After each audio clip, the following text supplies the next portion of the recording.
எங்கள் பகைவர் எங்கோ மறைந்தார், இங்குள்ள தமிழர்கள் ஒன்றாதல் கண்டே முழங்கு சங்கே முழங்கு. திங்களோடும் செல்லும் பெருதி தன்னோடும் மின்னோடும் ஒடுக்களோடும் மங்குகடல் இவற்றோடும் பிறந்த தமிழோடு பிறந்தோம் நாங்கள். ஆண்மை சிங்கத்தின் கூட்டம் என சிறியோர்க்கு ஞாபகம் செய், முழங்கு சங்கே முழங்கு. இந்த கனவதியவரம் மக்களின் பாதைக்காக நாம் தமிழர் கட்சி நடத்துகிற ஒரு கண்டன ஆர்ப்பாட்டம்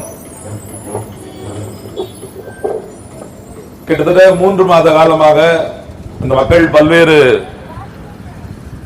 கோணங்களில் போராடியும் அரசு தரப்புக்கு பல்வேறு மனுக்கள் அளிக்கப்பட்ட பிறகும் கூட இந்த மக்களின் பக்கம் தங்கள் கவனத்தை திருப்பாத இந்த அரசாங்கத்திற்கு ஒரு கவன ஈர்ப்பு ஆர்ப்பாட்டமாகத்தான் நாம் தமிழர் கட்சி இந்த ஆர்ப்பாட்டத்தை தொடங்கி இருக்கிறது. நிறைய பேருக்கு தோணலாம், நாம் தமிழர் கட்சி எல்லா இடத்துலயும் போராட்டம் நடத்திட்டே இருக்குது, பாதை வேணும்னா அவங்கவுங்க பாதை அவங்க தானே வச்சுக்கணும், பாதைக்கு இல்லாம ஒரு போராட்டம் நடத்துவாங்க. எல்லாருக்கும் வீடு இருக்குது, கிட்டத்தட்ட 120 வீடு இருக்குது கனவதியாபுரத்துல. அதுக்கப்புறம் அந்த பக்கத்துல ஒரு 150 வீடு இருக்குது. அவ்வளவு வீடு இருக்கவங்க பாதை இல்லாம இவ்வளவு நாள் எப்படி வாழ்ந்திருப்பாங்க? பாதை எப்படி ஒருத்தர் ஆட்டை போட முடியும்? எப்படிங்க இவ்வளவு வீட்டை மறிச்சு எப்படிங்க ஒருத்தர் பாதையை கலவாங்க முடியும்? அப்படிங்கிற ஒரு கேள்விதான் எல்லாருமே எழுப்புறாங்க இயல்பாவே. நானுமே இந்த தம்பி கிறிஸ்டோபர் எனக்கு சொல்லும் போது கூட சொன்னேன், ஒரு தனிநபர் ஆக்கிரமிப்பா இது இல்ல, இந்த பாதை ஏன் மறிக்கப்படுகிறது?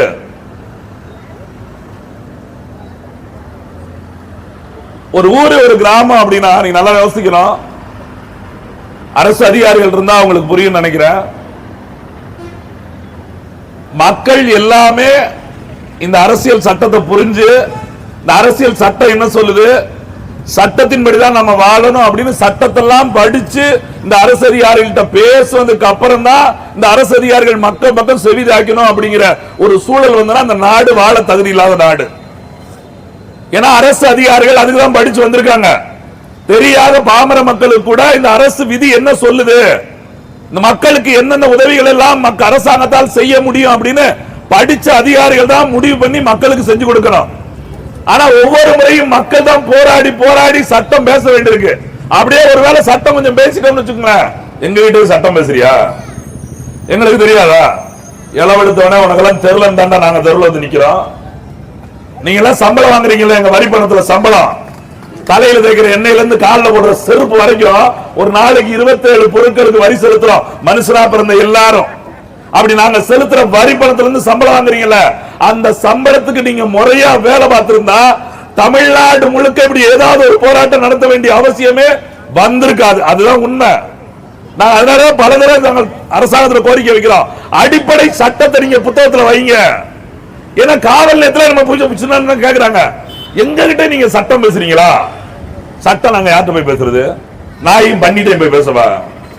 மனுஷன் மனுஷன் தானே பேச முடியும். எங்களுக்கு எதிர யார் இருக்கா? ஒரு கலெக்டர் இருக்காரு, ஒரு தாசில்தார் இருக்காரு, ஒரு காவல் அதிகாரி இருக்காங்க, ஒரு வருவாய்த்துறை இருக்காங்க. இங்க இருக்க ஆதி தமிழர் மக்கள் ஆதி திராவிடர் நலத்துறைன்னு ஒண்ணு இருக்குது. அப்ப நான் அவன்கிட்ட போய் பேசும்போது சட்டம் பேசணும்ல, சட்டம் என்ன சொல்லுது அப்படின்னு சொல்லி தானே நான் வழி கேட்க வேண்டியிருக்கு. 40 ஆண்டு காலம் நாங்கள் பயன்படுத்திய பாதை இப்படி இல்லாம போயிருச்சு.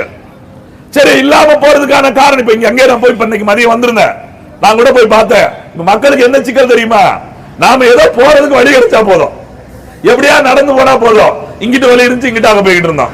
சரி, இந்த வழி இருக்கு, அதை அடைச்சிட்டு போறோம், இங்கிட்டாக போயிருவோம். அதை அடைச்சா பாருங்க, இந்த அங்கிட்டு இருக்கிற அங்கிட்டாக போவோம்.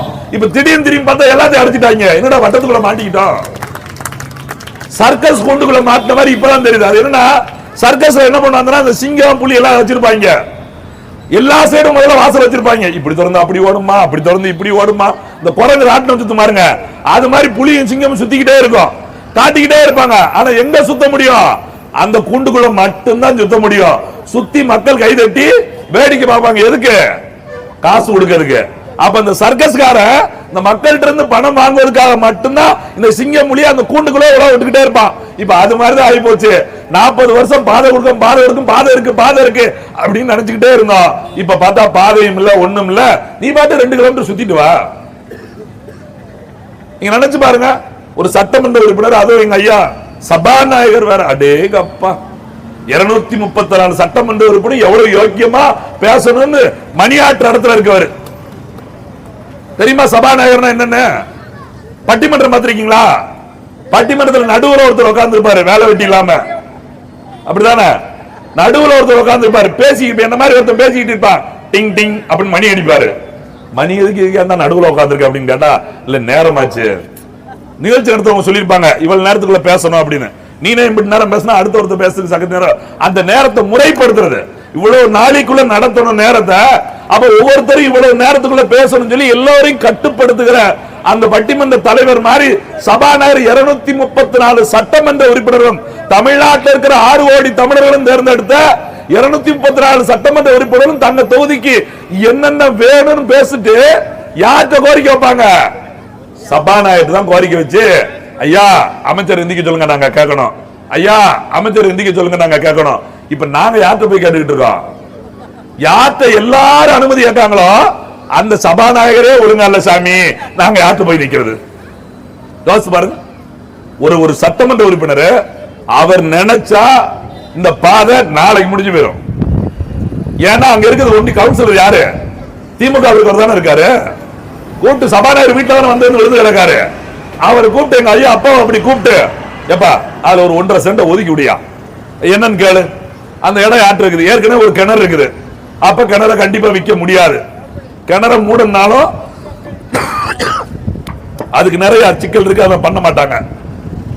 அப்ப அந்த ஓரத்துல இருந்து அதிகபட்சம் 1.5 சென்ட், இந்த 1.5 சென்ட் இடத்தை வாங்கி கொடுப்பதற்கு சபாநாயகர் முடியாதா?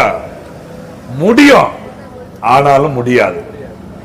எஸ்எஸ்சி ஒரு படத்துல சொல்வார்ல, இருக்கு ஆனா இல்ல, பாதை இருக்கு ஆனா உங்களுக்கு இல்ல. ஏன் இல்ல? நான் தெரியாம ஒரு தடவை இல்லன்னு சொல்லிட்டேன். எது?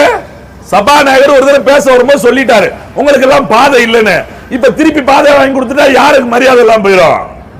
யாருக்கு மரியாதை எல்லாம் போயிடும்? எங்க ஐயா அப்பாவுக்கு இல்லாம போயிடும். என்னது மரியாதை? இப்ப ஒரு மரியாதை முக்கியமா எங்களுக்கு பாதை முக்கியமானா? எங்களுக்கு பாதை தான் முக்கியம், மரியாதை தூக்கி குப்பையில ஓடு. எது? எங்க பார்வையில எங்களுக்கு பாதை தான் முக்கியம், உங்க மரியாதை முக்கியம் இல்ல. சட்டமன்றத்தில் பேசி 1500 கோடியில குடிநீர் கொடுக்க சொன்னீங்க, சொன்னீங்களே, யார் கேட்டா? உங்ககிட்ட எந்த தொகுதி மக்களும் கேட்காத ஒன்றை 1500 கோடியில கேட்டது யாரு? இதே நான் காலையில போய் பாக்குறேன், கனகாரத்துல ஒரு சோத்துல பாருங்க வெள்ளை அடிச்சு வச்சிருக்காங்க. என்னடா தைப்பொங்கலுக்கு கவர்மெண்ட் சோத்துல எவ்வளவு வெள்ளை அடிச்சா அப்படின்னு பார்த்தா, அப்புறம் ஒரு அண்ணன் கூட்டு கேட்கிற, இல்ல இல்ல இந்த தண்ணி குழாய் போடுவாங்கல்ல அதுக்காக எழுதிருக்காங்க.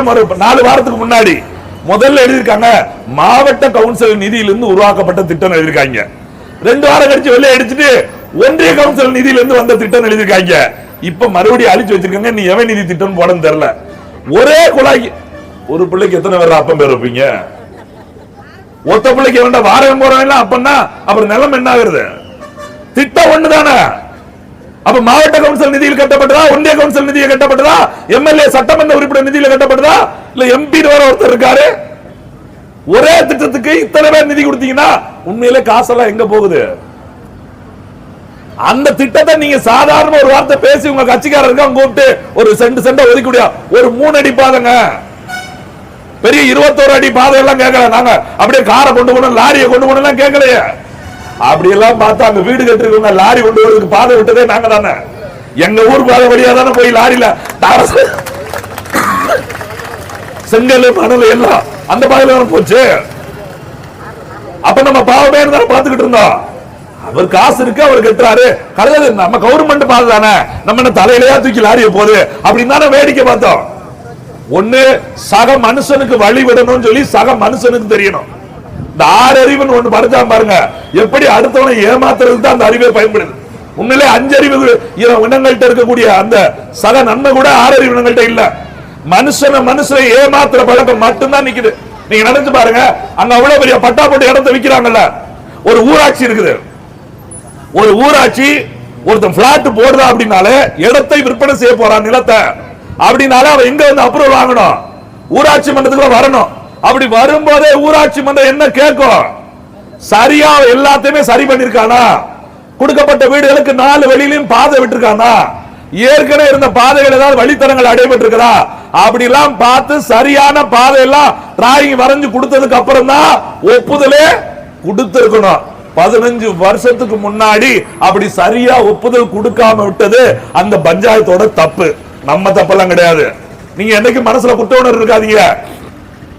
நம்ம கவனிக்காம விட்டுட்டோம், நம்ம கவனிக்காம விட்டதுனால பாதை அடிச்சு அப்படிலாம் நினைக்காதீங்க.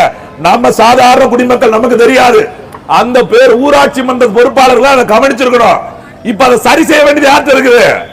யார் தப்பு பண்ணாலும் அவங்க தான் சரி செய்யணும். தப்பு பண்ணவன் தான் தண்டனைய அனுபவிக்கணும், நம்ம அனுபவிக்க வேண்டிய அவசியம் இல்ல. அப்ப யார் சரி பண்ணணும்? அதே ஊராட்சி மன்ற நிர்வாகம் இன்னைக்கு இருக்கவங்க யாராக இருந்தாலும் அவங்க தான் சரி பண்ணணும். அதே பிளாட் போட்டு தானே இன்னைக்கு 5 சென்ட் கிடக்குது. சரி, அப்ப விட்டுட்டீங்களா? வாங்க அதை சரி பண்ணணும் கூப்பிட்டு கேளுங்க. அவர் என்ன கொடுக்க மாட்டேன்னு சொல்லிட போறாரா?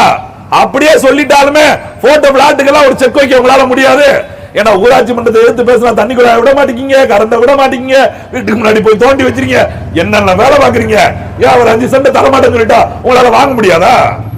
சரி, ஆதி திராவிட நலத்துறைன்னு ஒண்ணு வச்சிருக்கீங்களா? அந்த ஆதி திராவிட நலத்துறை கோடிக்கணக்கில் பணம் எதுக்கு வச்சிருக்காங்க? தமிழ்நாடு முழுக்க ஆதி தமிழர்களுக்கு ஒரு சிக்கல் ஏற்படுகிற போது வேறு துறையில ஃபண்ட் பணம் இல்லைன்னு வச்சுக்கோங்க, இந்த துறையில் இருக்கக்கூடிய பணத்தை கொடுத்து அந்த மக்களின் வாழ்வாதாரத்தை பொருளாதாரத்தை முன்னேற்றணும் அப்படிங்கிறதுக்கு தான் ஒரு துறை, தனியா ஒரு துறை இருக்குது. அதுக்குதான் தனியா பணம் ஒதுக்கிட்டே இருக்கா. அந்த ஆதி திராவிட நலத்துறை நம்பி கிருஷ்ணவர் போய் மனு கொடுத்திருக்காரு. அந்த உள்ள தாசில்தார் போய் பார்த்திருக்காங்களே, இதே நம்ம ஊர்ல இருந்து கூட போயிருக்காங்களே. ஏன் அவங்க முடிவு செஞ்சு ஒரு 2 சென்ட் இடத்தை வாங்கி கொடுக்க வேண்டியதானே? கிட்டத்தட்ட 300 ஆதி தமிழர்களோட மக்களோட வீடு தான் அங்க இருக்கு. அதை செஞ்சிருக்கலாம் இல்லையா? ஏன் சபாநாயகர் ஒரு வார்த்தை, இங்க இருக்கக்கூடிய சட்டமன்ற உறுப்பினர் ஒரு வார்த்தை அந்த தாசில்தாரை கூட்டு வட்டாட்சியரை கூட்டு இந்த ஃபண்ட் இங்க இல்லப்பா, உங்க துறையில ஃபண்ட் இருந்தா அதை ஒதுக்கி விடுங்க, ரிலீஃப் பண்ணி விடுங்க சொல்லலாமா சொல்லக்கூடாதா? ஏன் செய்ய முடியல? அப்படின்னா என்ன அர்த்தம்? அவங்களுக்கு இதெல்லாம் சிக்கலே கிடையாது. அத உள்ள இருக்க ஒரு அண்ணன் கேட்டேன், என்ன இதெல்லாம் செஞ்சு கொடுக்காம எப்படின்னா ஓட்டு வாங்க வருவாங்க? அது என்னன்னா இப்ப நம்மளே கூட்டத்துக்கு கூப்பிடுங்களேன், எவ்வளவு தருவீங்கன்னு கேட்பாங்க நம்ம ஆளுங்க. எதுக்கு அப்படின்னா, இப்ப நான் வந்திருக்கேன் அப்படின்னா, ஆமா எதுக்கு வந்திருக்கேன்? உங்களுக்கு எங்களுக்கு தான் போராட. ஓ, உங்களுக்கு போராட வந்திருக்கேன், நான் வாங்கன்னு சொல்லி கூப்பிட்டா அதுக்கு எவ்வளவு கொடுப்பீங்க கேட்பீங்களா? அப்ப சபாநாயகர் அவர் சபாநாயகர் தான் இருப்பாரு. எப்படி அப்பாவு? அவர் அப்பாவா தான் இருப்பாரு. அவர் எப்படி இறங்கி வருவாரு? அவர் தான் முடிவு பண்ணிடுறாரு. விடு, 500க்கு கூட 200 700. யார் ரொம்ப பேசுறாங்க பாரு, அந்த கிறிஸ்டோபர் ரொம்ப பேசுறானா, அவங்க வீட்டுல இருக்க ஓட்டு கரெக்டா கொடுத்துருங்கப்பா, முடிஞ்சு போச்சுல. அவங்க கூட போறதா யாரும் பாரு, ஒரு 2-4-5 பேர் போறாங்க. இவங்க தான் எப்பனாலும் அந்த தெருவுல போய்கிட்டே இருக்காங்களா? அவங்களெல்லாம் விட்டு மத்தவங்களுக்கு எல்லாம் முதல்ல காசு கொடு. அப்ப அவங்களுக்கு சண்டையை போடு. ஏப்பா நீ என்ன சும்மா ஓட்டு கேட்டு, அவன் துட்டு கொடுத்து ஓட்டு கேட்டால, எங்க அண்ணன் ஜெயசு இப்ப பேசும்போது சொன்னார்ல, எனக்கா ஓட்டு போட்டிய, எனக்கா துட்டு கொடுத்த? நீ துட்டு கொடுத்த அப்பா தரையா ஓட்டு போட முடியும்? ஓட்டுனால இங்க ஒரு வரலாறு இருக்கு. எவனும் சும்மா எல்லாம் ஓட்டு போட முடியாது. என்ன காசு கொடுக்காம ஏமாத்த பாக்குறீங்களா அப்படின்னு தெளிவாயிட்டாங்க மக்கள்லாம். 1000 ரூபாய் கொடுக்கும் போது ஏமாத்துறேன்னு கேட்க மாட்டாங்க. அவன் ஓசி அரிசி கொடுக்கும் போது ஏமாத்துறேன்னு கேட்க மாட்டாங்க. ஓசி பஸ் கொடுத்துட்டு ஹோட்டல்ல இருந்து பொம்பளை உழ வச்சிருவா, அப்பெல்லாம் ஏமாத்துறேன்னு கேட்க மாட்டாங்க. ஆனா ஓட்டு போடும் போது மட்டும் நீ காசே கொடுக்காம ஓட்டு கேட்டு போற, என்ன ஏமாத்துவாங்க பாக்கியா? எங்க ஊரு தென்காசி பக்கம் சிவகிரி போன உள்ளாட்சி தேர்தல்ல ஒரு வார்டுக்கு ஓட்டு கேட்டு நானு ஒரு அக்கா ஓட்டு போடலன்னு போய் நிக்கிறேன். அது 3 மணி ஆச்சுன்னு ஓட்டு போடல அக்கா அப்படின்னு போய் நின்னா 4 பேர் போட்டி வரலாம், 7 பேர் 3 பேர் கொடுத்தா 1 வேணும் தள்ள துட்டு. மணி 3, இன்னும் 1 மணி நேரம் இருக்கு, பாத்துக்கிட்டே இருக்கு. உனக்கு எத்தனை ஓட்டுக்கா அப்படின்னு? அதெல்லாம் பேசாத, ஓட்டு ஒத்த ஓட்டு தான், துட்டு கரெக்டா கொடுத்துருந்தா 4 பேரும் 4 பேர்த்தையும் வாங்கி 3 பேரை ஏமாத்த. நான் அப்பதான் சொன்னேன், தாயி ஏமாத்துறது ஏமாத்துன்னு முடிவு பண்ணிட்டேன், அந்த 4 எடுபட்ட வேலையை ஏமாத்திட்டு என் பிள்ளைகளுக்கு போட்டு விடு, அப்படியாவது ஒரு தடவை புண்ணியம் வந்து சேரட்டும் உனக்கு. ஏன்னா கொடுக்கறத என் கொள்ளையடிச்சவன் கொடுக்க போறான், கொடுக்கவே மாட்டேன்னு எங்க அண்ணன் ஜெயசு அது மாதிரி எங்க ஆள் நிக்கிறாங்கல்ல, அப்படியாவது ஒரு நம்பிக்கையோட போடுங்க அப்படின்னு தான் சொல்லுவேன். ஏன்னா மக்களை அப்படி சிந்தனை கொண்டு வந்துட்டாங்க. இந்த அரசியல காசு காசு காசு காசு இருக்க மட்டும் தான் அரசியல் பண்ண முடியும், காசு இருக்க மட்டும் தான் அரசியல் செய்ய முடியும் ஒண்ணு கொண்டு தான் பாருங்க. இப்பதான் நம்ம இந்த இடத்துக்கு போராட வேண்டிய இடத்திற்கு வந்து நிக்கிறோம். ஒரு நாட்டில் அடிப்படை பாதை இல்லாது என்பது எவ்வளவு பெரிய சிக்கல்னு இன்னும் இருக்கக்கூடிய அரசியல்வாதிகளுக்கு புரியல. ஒருவேளை அவங்க வீட்டு முன்னாடி இப்படி வேலை அமைக்கப்பட்டு வெளியே வர விடாம பண்ணி 1 கிலோமீட்டர் சுத்திட்டு வா அப்படி இருந்தா அவங்க நிலைமை என்னமா இருக்குன்னு நினைச்சு பாருங்க, யோசிக்கணும்ல. அப்ப இன்னைக்கு இங்க ஒன்றிய கவுன்சில் இருப்பாங்க, மாவட்ட கவுன்சில் இருப்பாங்க, அதுலயும் என்ன பெரிய சிக்கல், இருக்கிறவங்க பொம்பளை தான் சொல்றாங்க கவுன்சிலர். ஆனா நம்ம பேசும்போது ஆம்பளை பேரையா சொல்றாங்க. Councillor Ilangovan, councillor Murugesan, councillor செந்தில்ங்க. நம்ம கொஞ்சம் அழுத்தி கேட்டா இல்ல அவங்க வீட்டை தான் கவுன்சிலர், அப்புறம் எதுக்கு அவரை கவுன்சிலர் சொல்றீங்க? பெண்களுக்கு சமூக நீதி பேசுற நாடு, பெண்களுக்கு 33% இடஒதுக்கீடு பேசுற நாடு, மனைவிமார்கள் கவுன்சிலரா இருக்காங்க. ஆனா வெளியில யாரு ஆம்பளை தான் கவுன்சிலர் மாதிரி அறிஞ்சுக்கிட்டே இருக்காங்க. இப்ப நீங்க அவங்களை கவுன்சிலர் சொல்லலன்னா கோச்சிக்குவாங்க, உங்களுக்கு எதுவும் செஞ்சு வர மாட்டாங்க. அப்படி சொன்னா மட்டும் தலைவர் தூக்கி வச்சு சொன்ன தள்ளிடுவாங்க. இப்ப முழுக்க முழுக்க அவங்கதான் சொல்லிட்டு இருக்கிறோம். ஒரு சாதாரண ஒரு 2 வார்டு இருக்குது, அந்த 2 வார்டுக்கு ஒரு இந்த பஞ்சாயத்தோட ஒரு வார்டு கவுன்சிலர் இருப்பாங்கல்ல, அந்த வார்டு கவுன்சிலர் நம்ம தெருவில் தானே இருக்காங்க இருப்பாங்க. அவங்க என்ன பண்ணுவாங்க? கட்சி என்ன சொல்றதோ அதை தானே கேட்க முடியும். நீங்க முக்கியமா, அப்பாவு முக்கியமா? நீங்க முக்கியமா, திமுக கட்சி முக்கியமா? கட்சி தான் முக்கியம். ஏன்னா தேர்தல் நேரத்தில் கட்சி யாரு காசு தருவா? நீங்களா காசு தருவீங்க? கட்சி தான் காசு தருவா. அதனால ஒண்ணும் பண்ண முடியாது. வார்டு கவுன்சிலரா இருந்தாலும் ஒண்ணும் பண்ண முடியாது, கிளை செயலாளர் இருந்தாலும் ஒண்ணும் பண்ண முடியாது. இப்ப அவங்ககிட்ட போய் கேட்டது என்ன சொல்ல தெரியுமா? தம்பி நான் தெரிஞ்சிருவேன் தம்பி, என் பொறுப்பாவை புடிங்கிடுவா தம்பி, காத்துக்கிட்டு இருக்காங்க 4 பேர், நம்ம எப்படா இந்த பொறுப்புல இருந்து வெளியே போகணும்னு காத்துக்கிட்டு இருக்காங்க. அப்ப என்ன அர்த்தம்? நமக்குள்ளே மறுபடியும் சண்டை இழுத்து விட்டு நமக்குள்ள ஒரு 120 வீடு, ஒரு 150 வீடு, மொத்தம் ஒரு 300 வீட்டுக்குள்ள ஒரு ஒற்றுமை ஏற்படாத வரைக்கும் இந்த அரசியல்வாதிகள் நம்மள இப்படி அலைய வச்சுக்கிட்டே இருப்பாங்க. ஆனா நீங்க நல்லா புரிஞ்சுக்கணும், இவ்வளவு நாள் அலைய விட்டு இருக்கலாம். நான் சொன்னல, எங்கிட்ட சட்டம் பேசுறியா, எங்க கிட்டே வாய் பேசுறியான்னு உங்ககிட்ட கேட்கலாம். நாம் தமிழர் கட்சிட்ட ஒருபோதும் கேட்க முடியாது. அதுக்குதான் வந்து இருக்கோம், சட்டம் படிச்சிருக்கோம், சட்டம் பேசுவோம், சட்டம் தெரிஞ்சிருக்கு, கற்றுக் கொடுப்போம், கற்பிப்போம், நாங்களும் கத்துவோம். எந்த அது இப்ப தம்பி கூட கிஷோர் சொன்னார்ல, நமக்கு கூடுதலா ஒரு சிக்கல் இருக்குது. ஏன்னா ஒரு மயானத்துக்கு அவங்க போட்டிட்டு ஜெயிச்சிட்டாங்க, சண்டை போட்டு இல்லன்னு சொன்ன மயானத்தை பிடிங்கிட்டாங்க. திமுக அவமானமாய் போச்சு. அதுல எங்க ஐயா அப்பாவுக்கு வேற வாத்தியார் சொந்த ஊர்லயே தோத்துட்டாரா அப்படின்னு வெளியே வேற பேசுறாங்க. வாத்தியாரு என்ன வாத்தியார், விளையாட்டு வாத்தியார் இருப்போம் இல்ல, இப்படி விளையாடுறாரு அதனால கேக்குறேன். அவர் நல்ல சமூக வாத்தியார் தான் கேள்விப்பட்டிருக்கேன். ஆனா நம்ம விளையாடுறதுனால விளையாட்டு வாத்தியார் இருந்துக்கலாம்னு நினைக்கிறேன். ஆனா இப்ப என்ன இப்போ தெரியுமா ஐயா, நம்ம சபாநாயகரா வேற இருக்கோம், அவங்க எங்க போனாலும் ஊர்ல பேசுறாங்க. திமுக தாம் தமிழர் மேடையில பேசுறாங்க, அப்பா ஊர்லயே சொல்லி பேசுறாங்கய்யா. இதுலயும் தோத்து போயிட்டோம்னா சிக்கல் ஆயிடுச்சு. இப்ப அவருக்கு கௌரவ பிரச்சனை ஆகி போச்சு. நம்ம வேற பாதை வேற இல்லன்னு சொல்லிட்டோம், இப்ப வேற இவனுக்கு வந்து நோண்டிக்கிட்டே இருக்காங்க. என்னடா பண்றது? நான் என்ன சொல்றேன், இவ்வளவு மான பிரச்சனைக்கு வரதை விட நீங்களே பாதையை திறந்து வச்சுக்கோங்க, உங்களுக்கு போஸ்ட் அடிச்சு வாழ்த்திட்டு போயிடும். அவ்வளவுதானே? வாழ்த்துற ஒண்ணும் சிக்கல். எங்க கெட்டது பண்ணா திட்டுவோம், நல்லது பண்ணா கட்டிப்பிடிப்போம், அவ்வளவுதானே? நீ எதிர்கட்சி என்பது என்ன? எப்போதும் எதிர்த்து கொண்டே இருப்பதல்ல, நீங்க சரியில்லாத செய்கிற போது சுட்டி காட்டுவது. உங்க முன்னாடி நின்று ஒருத்தர் கேள்வி கேட்க ஆள் வேணும்ல, அதுக்குதான் எதிர்கட்சி. நீங்க நல்லது பண்ணா வாழ்த்துவதற்கு நாங்க தயாரா இருக்கோம். இத்தனை மக்கள் போராடுறாங்க, மனு கொடுக்குறாங்க, மாறி மாறி வந்துகிட்டே இருக்காங்க. நீங்க மட்டும் ஒரே ஒரு போனு, ஒரே ஒரு அழைப்பு, நீங்க சென்னையிலே கூட இருந்துக்கலாம், உங்க ஒன்றியத்தை அழைச்சு, உங்க நகரத்தை அழைச்சு, உங்க கிளையை அழைச்சு, இல்ல இங்க இருக்கிற தாசில்தாரை கூப்பிட்டு காவல்துறை ஒரு வார்த்தை சொல்லி, சரி அது என்னன்னு பாருங்க, 2 சென்ட் தானே நினைச்சா, அப்பா இன்னும் 80 தலைமுறை காசு வச்சிருக்காங்க. 80 தலைமுறை. ஐயா அப்பாவே, ஐயா சபாநாயகர, அவ்வளவு பெரிய உயரமான இடத்துல உட்கார்ந்து 230 முதலமைச்சரே உங்களை தயங்கிட்டு பேசுறாரு. நீங்க நினைச்சீங்கன்னா அந்த 5 சென்ட் வாங்கிடலாம் தானமா, கணவரியாரோ மக்களுக்கே நீங்க எழுதி கொடுத்துடலாம். 5 சென்ட் எல்லாம் ஒரு காசா? தேர்தலில் நீங்க போடுற பிச்சை காசுக்கு சமம். உங்களுக்கும் நினைவு இருக்குன்னு நினைக்கிறேன், தோல்வி எப்படிப்பட்டதுன்னு உங்களுக்கும் தெரியும். போன தேர்தல்ல குண்டு கட்ட உங்களை தூக்கிட்டு போய் ஜெயிச்ச உங்களை ஏமாத்துறாங்களே எங்க ஐயா அப்பா. அப்ப எவ்வளவு வருத்தப்பட்டிருக்கீங்க. 5 வருஷம் போராடினீங்களே, என்ன ஆச்சு? 5 வருஷம் எம்எல்ஏ முடியுது, ஒரு ஜெயிச்சது உண்மைட்டாங்க. நீதிமன்றத்துல தீர்ப்பு கொடுக்குறாங்க, அப்பாவு தான் ஜெயிச்சார் அப்படிங்கிறாங்க. அவன் ஆட்சியை விட்டு வீட்டுக்கு போயிட்டான். 5 வருஷம் ஒருத்தர் எம்எல்ஏ இருந்துட்டு. அப்ப அப்பாவர்களுக்கு தோல்வியோட வழி தெரியும். நியாயமா ஜெயிச்ச ஒருத்தர் தோத்து போனா அது எவ்வளவு பெரிய சிரமம், எவ்வளவு பெரிய கஷ்டம். ஒரு ஆட்சி அதிகாரத்தில் இருந்த அவரே உச்ச நீதிமன்றத்தில் 5 ஆண்டு காலம் போராடிதான் நீதியை பெற முடிஞ்சது. பாவப்பட்ட இடத்துல இருக்க நம்ம பாமர மக்கள் இன்னைக்கு உழைச்சு நாளைக்கு சாப்பிட்டு இருக்கிறதுல நம்ம, அப்ப அந்த போராட்டத்தில் எவ்வளவு சிக்கல் இருக்கும். இதெல்லாம் ஐயா அப்பா அவர்கள் யோசிக்கணும். ஒரு உங்களோட சொந்த ஊர்ல உங்களோட பக்கத்து இடத்துல இருக்கிறோம், உங்க தொகுதிக்கு உட்பட்டது, நாளைக்கு நீங்க பேர் சொல்ற அளவுக்கு வந்து நிக்கணும். இதே இடத்துல எல்லா வாக்கையும் வாங்கியிருக்கீங்கல்ல, எல்லா மக்களும் உங்களுக்கு ஓட்டு போடுறாங்கல்ல, இன்னும் அடுத்த முறையும் போட பரவாயில்ல, நாம் தமிழருக்கு போட வேண்டாம். திமுகவுக்கு அவங்க போட்டு பிரச்சனை இல்ல, யார் பிரச்சனையை தீர்த்து வைக்கிறாங்களோ அவங்களுக்கு தான் ஓட்டு போடணும். நாங்க என்ன சொல்றோம், ஒண்ணு இல்ல, இப்ப நீங்க ஒழுங்கா செஞ்சு தரலன்னா நாங்க செய்ய வைப்போம். செய்ய வச்சோம்னா ஓட்டு நாம் தமிழர் தான், திமுக கிடையாது. அதனால ஒரு ஒப்பந்தம் போட்டுக்கலாம். ஒப்பந்தம் அதுக்காக பரவாயில்ல, நாம் தமிழர் தோக்குதெல்லாம் ஒன்றும் பெரிய விஷயம் கிடையாதுங்க. நான் தான் சொல்றோம்ல, ஓட்டு வாங்கி நாம் தமிழர் ஜெயிக்கிறதுக்காக இங்க அரசியல் தொடங்கல, எங்கள் மக்களை ஜெயிக்க வைக்கணும் அப்படிங்கிறதுக்காக இந்த அரசியலை தொடங்கி இருக்கோம். நாங்க ஜெயிச்சா செய்வோம், ஜெயிக்கலன்னா செய்ய வைப்போம் ஜெயிச்சவனை. அதனால ஐயா அப்பாவு அவரே செஞ்சுட்டாருன்னா நாங்களும் சேர்த்து போஸ்ட் அடிக்கிறோம். இந்த அடிச்சு ஊர்ல ஒட்டி வச்சிருக்காங்க, கணவதியால மக்கள் வாழ்வாதார பிரச்சனை, அது மாதிரி அது பிரச்சனையை தீர்த்து கொடுத்த ஐயா அப்பா எம்எல்ஏக்கு நன்றி நன்றி நன்றி பல்லக்காரன் ஒரு படத்தை போட்டு விட்டுருவோம்.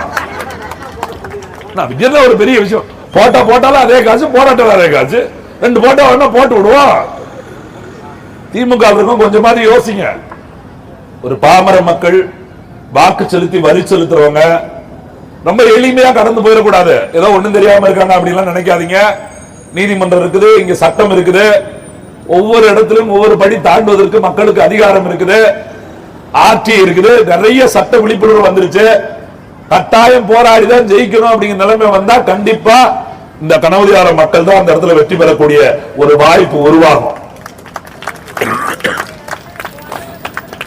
நான் ஏதோ மேடைக்கோ மக்களை உசுப்பேத்துறதுக்கெல்லாம் சொல்லல. நான் விளையாட்டுக்கு நானும் தான் என் நம்பி கிருஷ்ணபுரம் சொன்ன மாதிரி எங்க ஊர் பக்கத்துல ஒரு சாரா கடை திறந்தாங்க. இப்படிதான் எல்லா கட்சியும் நம்பி நம்பி எங்க மக்கள் போனாங்க. 4 மாசமா அடைக்கவே முடியல. அப்புறம் எங்கள்கிட்ட வந்து நின்னாங்க. சரியா 11 நாள் போராடணும்.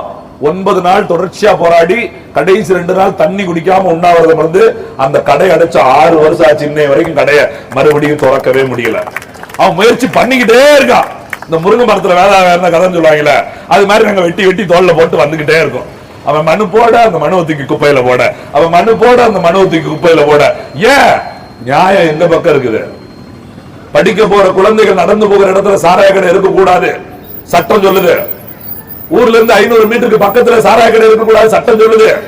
இப்படி எல்லா விதிகளுக்கும் புறம்பாகத்தான் இங்க வேலை நடந்துகிட்டே இருக்கு. அது மாதிரிதான் குடியிருப்பு பகுதியை ஒட்டிய பாதையை அபகரிக்க கூடாது. அது நிலவியல் பாதையா மட்டுமல்ல, பயன்படுத்திய பாதையாக இருந்தாலும் கூட ஒரு ஊராட்சி மன்றம் ஒரு கணக்கு எடுக்கணும். ஒருத்தர் பிளாட் போடுறான், அந்த நிலத்தை விற்பனைக்கு உண்டாக்குறா அப்படின்னாலே அந்த பாதை என்னவா இருக்குது? ஏற்கனவே ஒரு மனிதாயமானவன் இல்லைங்க, குறைஞ்சபட்சம் மனிதாயமான ஊரோட பஞ்சாயத்து தலைவர் அந்த ஊருக்குள்ள தானே இருப்பாரு. யார் எப்படி போவா, யார் எங்க இருக்கா எல்லாமே தெரியும்ல. இப்படி இந்த பிளாட்டை போட போறோமே, அந்த கனவுதியார மக்கள் என்ன பண்ணுவாங்க, எப்படி போவாங்க அப்படின்னு கொஞ்சம் மாதிரி யோசிச்சிருக்கணும்ல. அப்ப என்ன அர்த்தம்? தனக்கு காசு கிடைச்சா போதும். ஒரு பிளாட்டுக்கு எவ்வளவு கொடுப்பேன்? 3 சென்ட் 5 சென்ட் ஒரு பிளாட்டுக்கு எவ்வளவு கொடுப்பேன்? புடிஞ்சு போச்சு. நான் போய் பாக்குறேன், அந்த தெற்கோரத்துல இருந்து ஒரு பாதை விட்டுருக்காங்க பாருங்க, நேரம் அப்படியே காம்பவுண்ட் ஜோரா கட்டி வச்சிருக்காங்க. அவங்க தெளிவா தான் கட்டி வச்சிருக்காங்க. இடிச்சா சோத்த மட்டும் லைட்டா இடிச்சுட்டு போட்டோம். 2 தென்னை மரமா வச்சு விட்டுருக்காங்க. அவங்களுக்கே தெரியுது இது நம்ம இடம் கிடையாது, லேஸ் ஆட்டை போட்ட இடம் தான். எப்பயாவது வந்து எடுத்தாலும் எடுப்பானுங்க. 2 தென்னை மரத்தா நட்டு வைப்போம். ஒரு 10 வருஷம் அப்படியே கண்டுக்காம முதல்ல கக்கூசை கட்டுவோம். அப்புறம் 10 வருஷம் போச்சுன்னா அதுல மேல ஒரு டாப்பை போட்டு ஒரு ரூப்பை போட்டு ஒரு ரூமா மாத்துவோம். இப்படிதானே கலவாமா எல்லா பேரும் கடை கட்டுவாங்க. இந்த ரோடு இருக்கு பாருங்க, அப்படியே கதவை மேல இப்படி திறந்து விடுவாங்க. கதவுக்கு மழை பெய்யக்கூடாது, ஒரு ஷாப் இறக்குவாங்க. ஷாப் நட்டுக்கு நிக்கணும், ஒரு கம்பத்துக்கு நிப்பாட்டுவாங்க. இதை செய்யறதுக்குள்ள 8 அடி முன்னாடி வந்திருப்பாங்க. வீடு நம்மள வீடு கட்டுவோம், வாராங்கல்ல வச்சு வாராங்கல்ல மூடிட்டு தான் வீடே கட்டுவோம். நம்ம மக்கள் அப்படித்தானே? யாரு? தமிழ்நாட்டில் இருக்க எல்லா மக்களும்.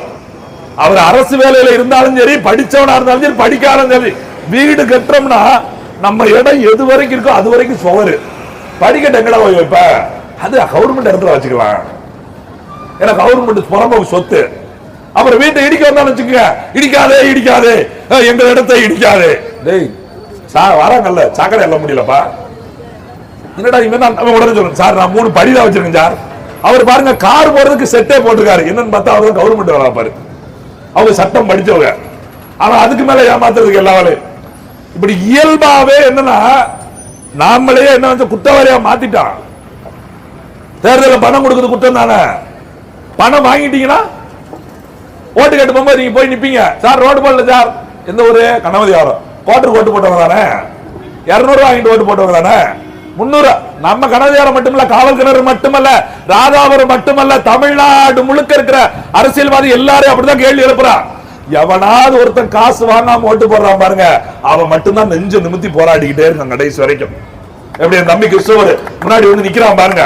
இப்ப அவனை குறையே சொல்ல முடியாது. இப்ப அவனை பேசி பேசி பாப்பாங்க, அவனை எதையாவது ஒண்ணு தள்ளிடலாமா? அவனுக்கு ஏதாவது ஒன்று கொடுத்து கரெக்ட் பண்ணிடலாமா? ஏன்னா ரெக்கார்டு பின்னாடி வீடியோ எடுத்துக்கிட்டே இருப்பாங்க, பேசுறது ரெக்கார்ட் பண்ணுங்க, லேசா வாய் விடுறானு பாருங்க. இல்லையா அவன்கிட்ட போய் மிரட்டுவான். என்ன சொல்லுவான், அவன் காசு கேட்கான் தரமாட்டேன்னு சொன்னோம்னா எங்க மேல கம்ப்ளைண்ட் கொடுக்க வர்றான். இப்போ ராஜபாளையம் பக்கத்துல ஒரு தம்பி, கருப்பசாமி ஒரு தம்பி, நம்ம கட்சிக்கார தம்பி, ஒரு டாஸ்மாக் கடை இருக்க போராடிட்டு இருக்காரு. கடை நடத்துற போய் மிரட்டான், நீ ஒழுங்கா விட்டு கொடுக்கலன்னு வச்சுக்கோ, 1 லட்சம் ரூபாய் கேட்டா நான் தரலன்னு சொல்லி உடனே போய் கம்ப்ளைண்ட் கொடுத்துருவேன். இப்ப அவன் கம்ப்ளைண்ட் கொடுத்து நிக்கான், ரெக்கார்டு எடுத்துட்டு போய். ரெக்கார்டு இல்லைன்னா என்ன ஆகும், கம்பி கடைசிக்குள்ள ஓட்டுருவாங்க. காவல்துறை யாருக்கு வேலை செய்யும்? யாருக்கு வேலை செய்யும்? கவர்மெண்ட்டுக்கு தான் வேலை செய்யும். ஏன்னா அதுக்கு தானே வச்சிருக்காங்க. அவங்க ஒண்ணும் இங்க இருக்கக்கூடிய யாருமே மனசாட்சிக்கு வேலை செய்ய முடியாது.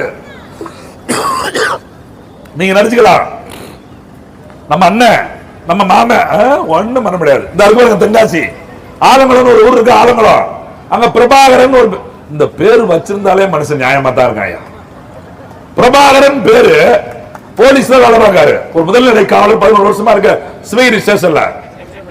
உங்க ஊர்ல இருந்து லாரி அழிட்டு போறாங்கல்ல கல்லு, அது மாதிரி ஒரு வண்டி போகுது, அவரே பிடிச்சி அந்த டிராக்டரை பிடிச்சி ஸ்டேஷன்ல விட்டுட்டு இன்னொரு டிராக்டரை கலாண்டிருக்கான்னு தேடி போயிருக்காரு. அந்த வண்டியை பிடிச்சிட்டு பாத்தீங்கன்னா அங்க இருந்து கல்குவாரியோட ஆட்கள் வந்து அவரை மிரட்டி வண்டியை பிடிக்கிட்டு போயிட்டாங்க. சரி அந்த வண்டியாவது கிடப்போன்னு போய் பார்த்தா அந்த வண்டி போயிடுச்சு வீட்டுக்கு. உள்ள இருக்க போலீஸ் கேட்காரு என்ன ஆச்சு அப்படின்னா, பாஸ் கொடுத்துட்டாங்க. பாஸ் அப்புறம் உடனே கொண்டு தான் பாச கொண்டாட அப்படின்னா, வண்டியில என்ன இருந்திருக்கு, எம்சாண்ட் இருந்திருக்கு, பாஸ்ல என்ன எழுதிருக்கான், ஜல்லின்னு எழுதி வச்சிருக்கான். ஏத்திட்டு வந்தது எம்சாண்டு, கொடுத்த பாஸ் ஜல்லி. சரி இந்த போலீஸ் பாத்துருச்சு, உள்ள இருக்க போலீஸ் ஏன் பார்க்கல? உள்ள இருக்க போலீஸ் சொல்லுது, டிஎஸ்பி சொல்லிதான் போய்கிட்டு இருக்கு வண்டி, நீ கண்டுக்காத தம்பி. அவனுக்கு முடியல இந்த வேலைக்கு, இதுக்கு வந்தான். நம்ம என்னமோ சிங்க ஜூரியா மாதிரி முறைச்சிட்டு அலையலாம், தங்கப்பதக்க சிவாஜி மாதிரி அப்படியே திமுறோட அலையலாம், வாட்டர் வெற்றி மாதிரி முறுக்கு மீசல் அலையலாம். வந்தவன் இப்படி குனிஞ்சு கையை கட்டி தான் வேலை பார்க்கணும்னு சொன்னோன்னே, உன் வேலையை வேண்டாம் ஒண்ணு வேண்டாம் வேலையை விட்டு நீக்கு அப்படின்னு யாருக்கு, காவல்துறையின் தலைவராக அவர்களுடைய டிஐஜிக்கு மனு எழுதிட்டாரு. இப்ப என்ன சொல்றாங்க தெரியுமா, அவர் அந்த வண்டியை மறிச்சு காசு கேட்டாராம், காசு கொடுக்கறன்னு சொல்லி இப்படி பிட்ட போட்டுட்டு இருக்காரு, அவர் மேல திருப்பிக்கிட்டு இருக்காங்க. அப்ப நிலைமை என்ன நினைச்சு, காவல்துறையில வேலை பார்க்கிற ஒருத்தர் அந்த காவலருக்கு ஆதரவா பேச மாட்டேங்காங்க. ஏன்? சங்கம் இல்ல, காவல்துறைக்கு சங்கம் இல்ல, சங்க நெரிச்சிருவாங்க. சங்கம் வச்சாங்கன்னா அவங்க யாருக்கு எல்லாம் வேலை செய்ய முடியும்? மக்களுக்கு, அடிப்படை மக்களுக்கு எதிராக மட்டும்தான் வேலை செய்ய முடியும். ஒரு அரசு பணியில் இருப்பவங்க கூட ஒரு சங்கம் இல்லாமல் போனால் அவதிப்படுறாங்க. நாம ஒற்றுமை இல்லாம போனா நம்ம நிலைமை என்ன ஆகும் நினைச்சு பாருங்க. நாம ஒற்றுமை இல்லாமல் போனா நம்மளோட நிலைமை என்ன ஆகும்? நாம ஒண்ணு சேர்ந்து நிக்கணும். ஒரு போராட்டம் முன்னெடுக்கிற போதோ அச்சமே படக்கூடாது, கவலைப்படாதீங்க. ஒரு போராட்டம் 2 நாள் 3 நாள் நீடிக்குது, அதை பத்தி ஒண்ணும் கவலைப்படாதீங்க. அவங்க என்ன பண்றாங்க, அரசு அதிகாரி பேசிக்கிட்டே இருப்பாங்க. சார் சாயங்காலம் வரைக்கும் பாப்போமா, அவங்க எஞ்சி போயிடுவாங்க. காலையில பாப்போமா, நைட் பயந்து போனவங்க போயிடுவாங்க அப்படின்னு கொஞ்சம் கொஞ்சமா தள்ளி போட்டுக்கிட்டே இருப்பாங்க. அதான் எங்க அண்ணன் கணேசன் சொன்னார்ல, குழந்தைகளை பள்ளிக்கு விட மாட்டேன்னா விட மாட்டேன் தான், விட்டு வீட்டுல இருந்து விட மாட்டேன்னு சொல்லக்கூடாது. அவன் நான் மல்லதா போச்சு ஓம்பிள்ள படிக்காம போட்டு விட்டுருவான், விட்டணும். பள்ளிக்கூடத்துல இருந்து வீட்டுக்கு கொடுக்க மாட்டேன், கூட்ட மாட்டேன்னு சொல்லிடணும். அங்கே படுக்கட்டும், அங்கே இருக்கட்டும், உன்னால அது உள்ள படுத்துக்கிட்டு நம்ம வெளியே படுத்துருப்போம். அது காத்திருப்பு போராட்டமா பட்டினி போராட்டமா கவர்மெண்டே முடிவு செய்யட்டும். கைது பண்ணி எங்க கொண்டு வராங்க, எங்க கொண்டு வாங்க, சிறையில போட்டு எத்தனை நாள் சிறையில் வைப்பாங்க? என்ன காரணத்தை சொல்லுவாங்க நீதிபதி போய், இவங்க எல்லாம் துப்பாக்கியில எடுத்து கொண்டு சுட வந்து விட்டார்கள் அப்படின்னு சொல்லிடுவாங்களா? இல்ல பள்ளிக்கூடத்துல இருக்க கூடையெல்லாம் பிச்சுட்டு போயிட்டாங்க அப்படி சொல்லிடுவாங்களா? கொண்டு வரதுக்கு பாதை இல்ல சார், வீட்டுக்கு நடந்து போறதுக்கு பாதை இல்ல, எங்களுக்கு பாதை வேணும் கேட்டு நிக்கிறோம். எப்படி தானே 2 கிலோமீட்டர் சுத்திட்டு போய் படிக்க முடியும்? கேள்விதானே. எங்க அம்மா காலத்துல எங்க அப்பா காலத்துல சொல்லுவாங்க, நாங்கெல்லாம் அந்த வயக்காட்டு வழியா 10 கிலோமீட்டர் போய் படிச்சுட்டு வந்தோம் அப்படிம்பாங்க. காமராஜர் ஆட்சிக்கு வந்த அப்புறம் 3 கிலோமீட்டர் பள்ளிக்கூடம் கொண்டு விட்டாரு, ஒவ்வொரு கிராமத்துக்கும் பள்ளிக்கூடம் கொண்டு விட்டாரு. இந்த காலத்துல நான் 2 கிலோமீட்டர் சுத்திட்டு வரணும், 3 கிலோமீட்டர் சுத்திட்டு வரணும். அப்புறம் என்ன நாடு? 50 வருஷம் திராவிட ஆட்சி மாறி மாறி எங்க பார்த்தாலும் விட்டுறாங்கல்ல. ஜெயலலிதா ஆட்சி, அதிமுக ஆட்சி வந்து எடப்பாடி பழனிசாமி ஜெயலலிதா படமா, திமுக ஆட்சி வந்துட்டு அடேங்கப்பா ஸ்டாலினும் கருணாநிதியும் அவங்க மகனையுமே மாறி மாறி போடுறாங்கல்ல. ஏன்? எங்க பார்த்தாலும் திறக்கிறதுக்கெல்லாம் அவங்க அப்பன் பேரு தான். பஸ் ஸ்டாண்டு திறந்தா அவங்க அப்பன் பேரு. அதுல உங்க ஊர் தானே, பள்ளி ஊரு, நல்ல ஊரு.